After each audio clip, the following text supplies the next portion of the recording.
కొత్తగా ఆలోచించాలన్నా కొత్త కొత్త పథకాలు పెట్టాలన్నా డబల్ ఇంజన్ వాళ్ళ తర్వాత నేనులా ఎవరైనా వినూత్నంగా ఆలోచన ఎవరు చేస్తారు అనే ప్రశ్నకు టక్కున సమాధానం చెప్తే వాళ్ళ పేరే వస్తుంది. ఏంది అట్లా చూస్తున్నారు? నేనేదో ఎటకారం చేస్తున్నా అని అనుకుంటున్నారా ఏంది? మీరెప్పుడు గట్లనే అనుకుంటారు కానీ ఈ వార్త చూడుర్రి, నేను చెప్పింది నిజమో కాదో అర్థమవుతుంది. మీకు ఇంట్లో ఆవో దూడనో ఉన్నదా? ఉంటే ఒక పని చేయర్రి, చక్కగా దాన్ని దోలుకొని ఉత్తరప్రదేశ్ పోర్రి.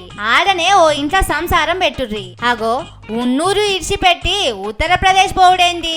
ఆడ ఇల్లు చూసుకొని సంసారం పెట్టుడెందుకని అడుగుదామనుకుంటున్నారా? గానే ఉన్నది మరి అసలు ముచ్చట. యూపీ ముఖ్యమంత్రి యోగి సారు ఒక కొత్త పథకం తీసుకొచ్చిండు.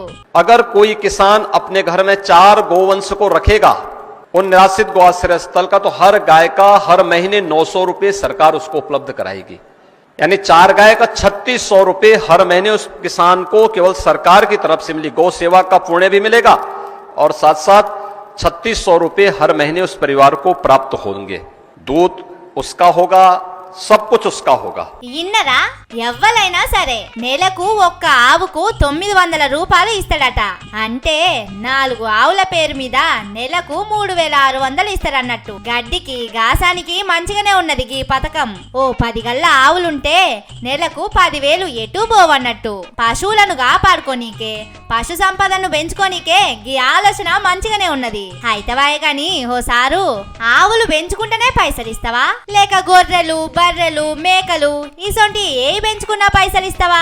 తతిమ పథకాలు ఎట్లెట్లా అమలు చేస్తున్నారో గాని గీ ఆవు పథకం అయితే మంచిగానే అమలు చేస్తట్టు కొడుతున్నది. అసలుకే గోమాతను కాపాడుకోనికే కంకణం కట్టుకున్న పాటాయే అన్నట్టు సారుకు ఓ గోశాలనే ఉన్నది. ఫైళ్ల మీద సంతకం పెట్టుడు అయిపోగానే నిత్యగా గోశాలనే ఉంటాడట. అందులో తిరుగుతున్నప్పుడే ఈ పథకం ఆలోచన వచ్చింది కావచ్చు సారుకు.